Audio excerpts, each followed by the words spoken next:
An artist's imagination is like a doorway to a world where anything is possible. Through drawing, an artist turns simple lines and shapes into stories, emotions, and dreams. A blank page becomes a sky full of colors, characters, and ideas that do not exist in reality, but feel alive. Imagination allows an artist to see beauty in ordinary things and transform them into something extraordinary. When an artist draws, they are not just copying what they see, they are expressing what they feel and think. A tree can become magical, a face can tell a hidden story, and even shadows can speak. Imagination gives freedom to create without limits, making every artwork unique. In this way, drawing is not just an activity, but a journey of the mind. It helps the artist explore their inner world and share it with others, inspiring people to see the world in new and creative ways.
Have you ever looked at a blank page and felt nothing? Or maybe everything at once? Art is strange like that. It starts with nothing, but holds the power to become anything. Drawing isn't just about lines, shading, or perfect proportions. It's about expression.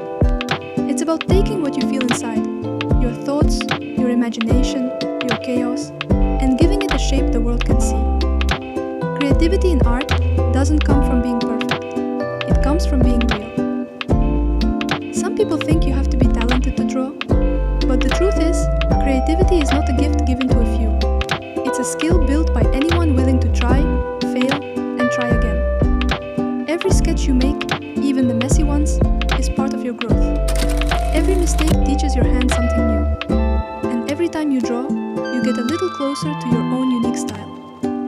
Think about it. No two artists see the world the same way. That's what makes art so powerful.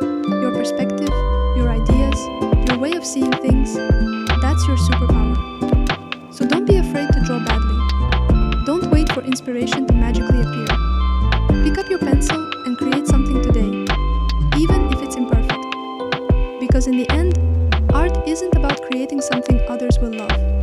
It's about creating something that feels true to you. And that is where real creativity begins.